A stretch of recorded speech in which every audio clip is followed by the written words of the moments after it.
introduction. In one sentence, what he's trying to say, he's a very old man. And when Arpit Chadha talked about 25 years, etc., and this thing, I've been more than 50 years, 55 years as an academic, and so on. But I'm very excited about it. So what Arpit said towards the end is what really catches my fancy. And I'm not giving you a standard lecture. I just want to share with you thoughts and ideas which probably you might not have heard of and which are very important. The first thing I want to say, and if you feel I'm a little disoriented, it is because it is after more than 2 years that I'm coming out of my house.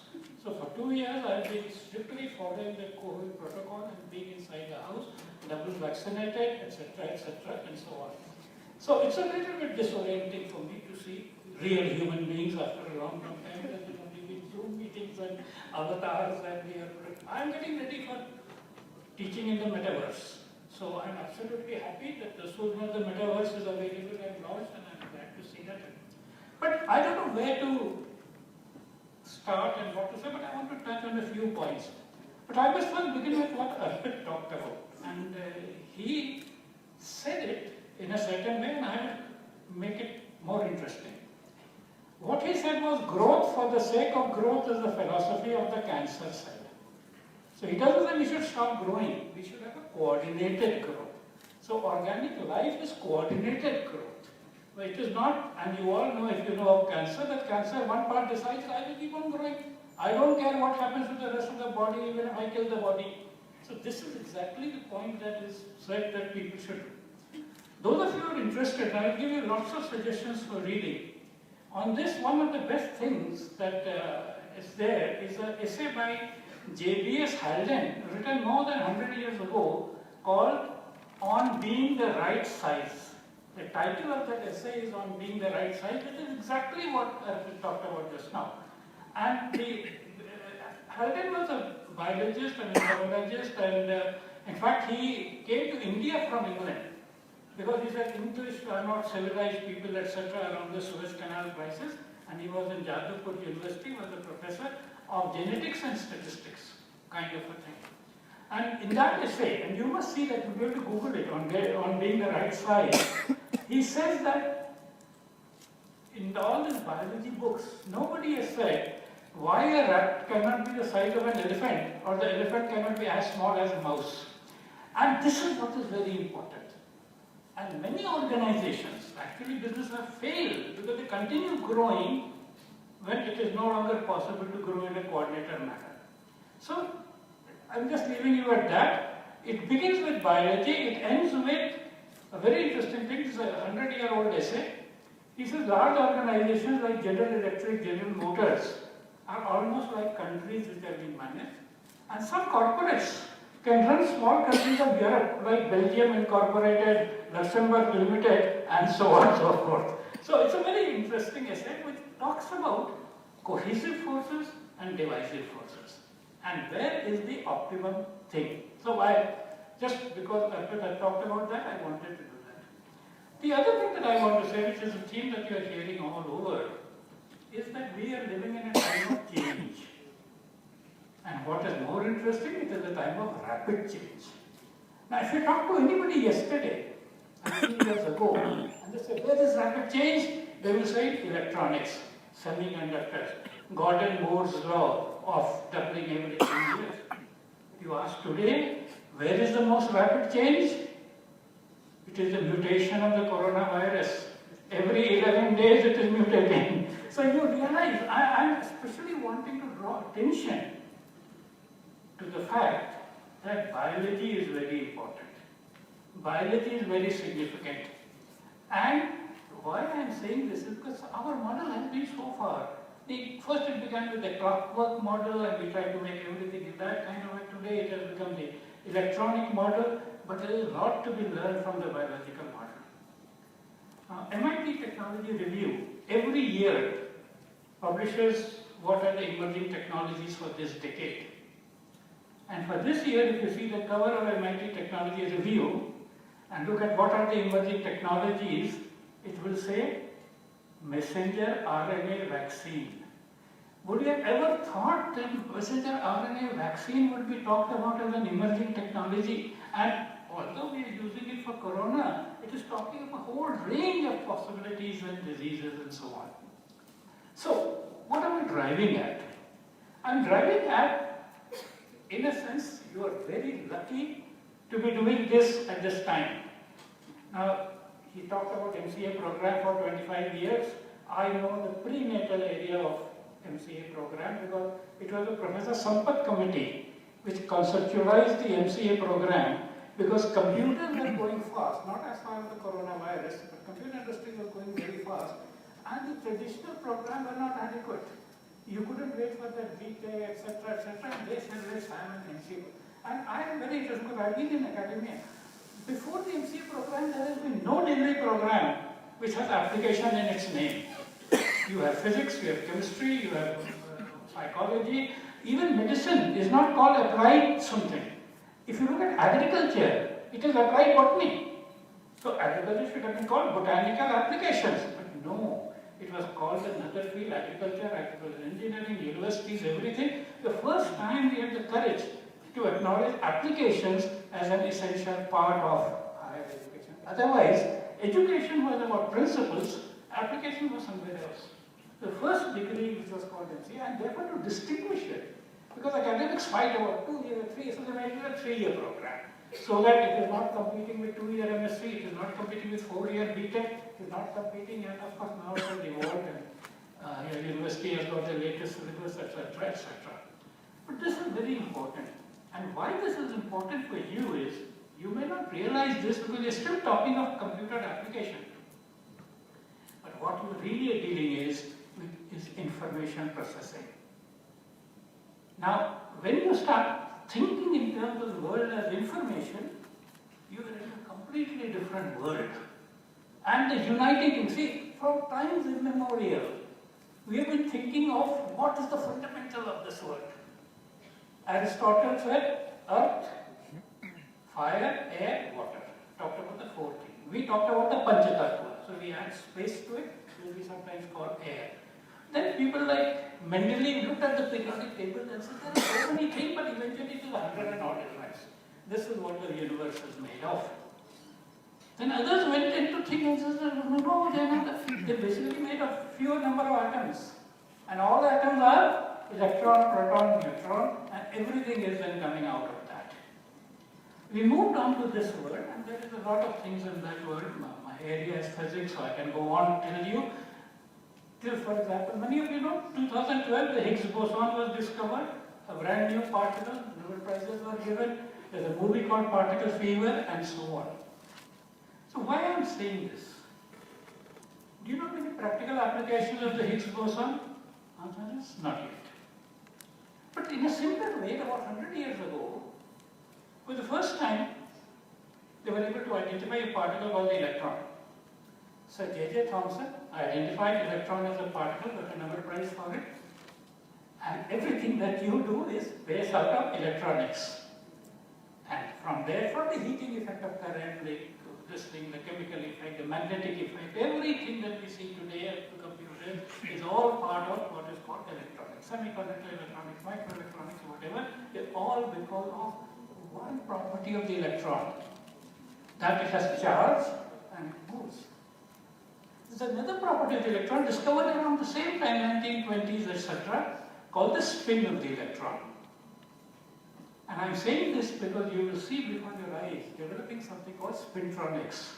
So just like we talk electronics, if we're talking mainly of the charge, we're talking spintronics, and a whole lot of spintronics devices will come up and will be far superior because this is all part of quantum technologies, quantum computing, and so on. And you have to, so what I'm driving at is, you have to be a constant learner, a fast learner, and what you are learning gives you the foundation to be able to appreciate that.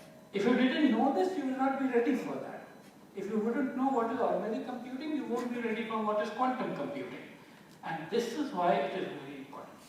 Now you may say, oh, he's talking like academic, futuristic, etc. But I have seen before my eyes. I was born in 1947. The first transistor Shockley and Bardeen made was 1958. Then I saw the first microprocessor, 4-bit microprocessor applications with people would demonstrate, I have a microprocessor and this is what I can do with it. And now you see millions of bits and so on and so forth. Richard Feynman, who got the Nobel Prize in 1965 for physics, in 1980s, for the first time, he said, if you really want to solve fundamental problems and understand what nature is, and he used a very typical slangish word, he said nature is quantum damage, and if you want to understand nature, you have to have a quantum computer. He said this in 1980s, and now you know there is a race for quantum computing. IBM first made 5-bit qubit computers, 10-qubit computers. Then 2 years ago, Google achieved what we call quantum supremacy, with about 53 qubits in the computer. And what is quantum supremacy? Quantum supremacy was a phrase coined by Joseph Priestley, again of Caltech, where Richard Feynman was there, where he said a quantum computer will be able to do something that no classical computer can do. And this is what the Google announcement was. Yesterday, IBM said we have made something with 127 qubits.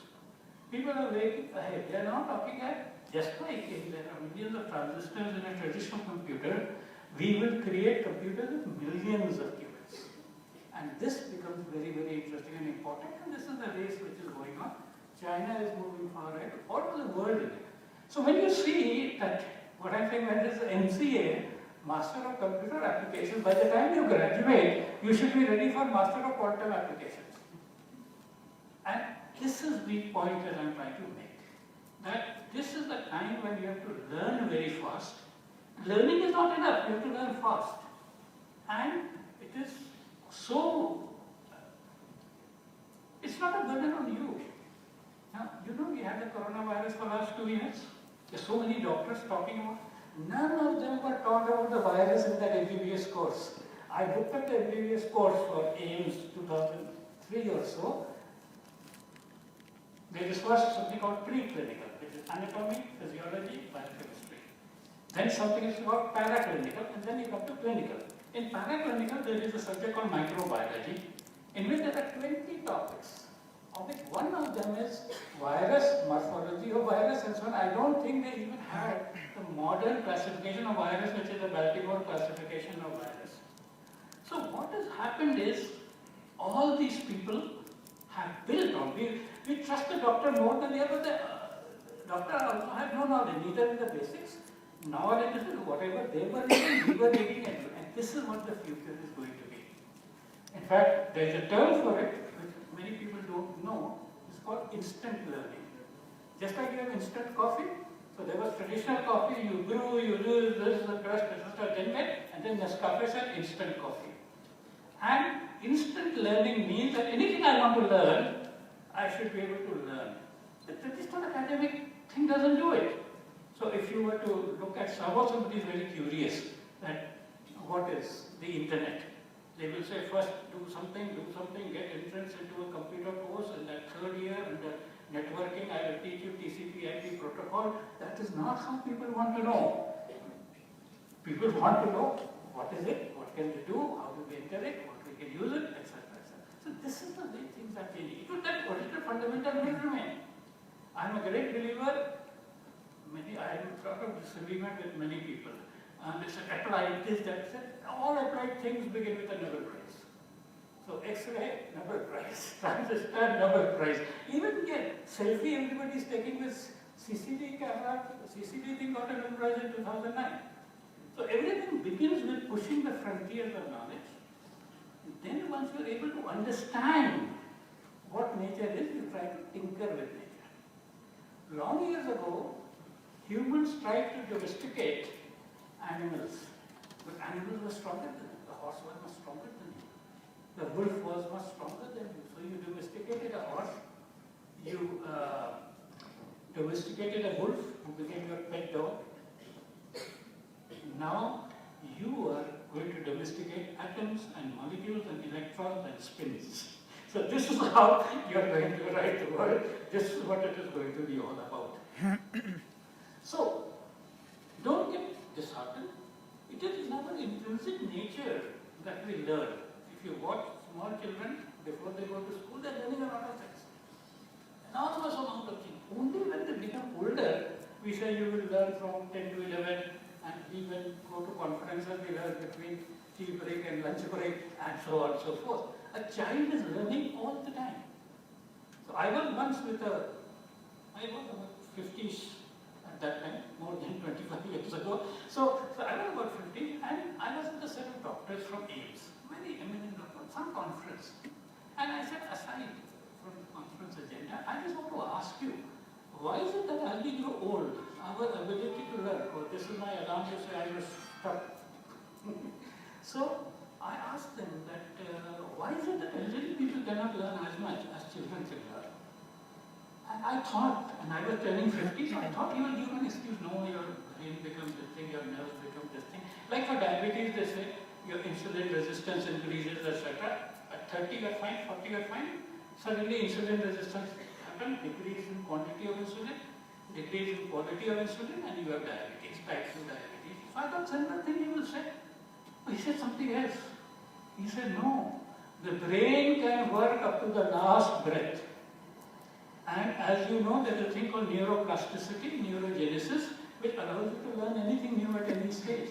The difference is that a child spends all his waking hours learning. And if you ask young mothers, they are unhappy with it because they are constantly asking questions. Why did this happen? Why they are putting logic? If this is so, then why not this, etc. He said, as grown-up people, we learn to accept. We said, this is what the authority says, so we will do that. Authority can be the classroom teacher, can be the parent, can be whatever, and so on. So anyway, what I'm saying is from all that we are now moving to information as the core of things. The theorists of information would talk about entropy, enthalpy, S is equal to K log W, Boltzmann equation, and so on and so forth. But the fact of the matter is that in a practical terms, you have information, you process information, you transform information and make it very useful information. Being in the field of information will allow you to cross disciplines. And I will just give one more example before I close. You know that Google recently did something called the protein folding problem. The protein folding problem is a very interesting problem. The proteins are made of amino acids is some structure and all the various too. So the problem was that between the chemical structure of the molecule and its three-dimensional actual structure as to how it folds is a very important thing. And a lot of diseases, etc. happen because of these kind of things going wrong. So Google has, after doing AlphaGo, Zero and defeating all those people, they created something called the protein folding solver. I saw one of the talks that in another context, somebody who was in the field of protein folding, he says, you know, few years ago I was more famous than the person in Google who has done the protein folding problem. Now he is more famous than me, although I have been doing this for a long time. This is what is going to happen with the people who can deal with information. You create new uses of information and make them applicable. And this is what it was. So far we did it with a traditional computer, you could do it with a quantum computer, you could do it with a DNA computer, you might do it with something else. So you have a very bright future, a wonderful thing, not only jobs and enterprises, whole new fields will be created by you. Just keep at it. All the best.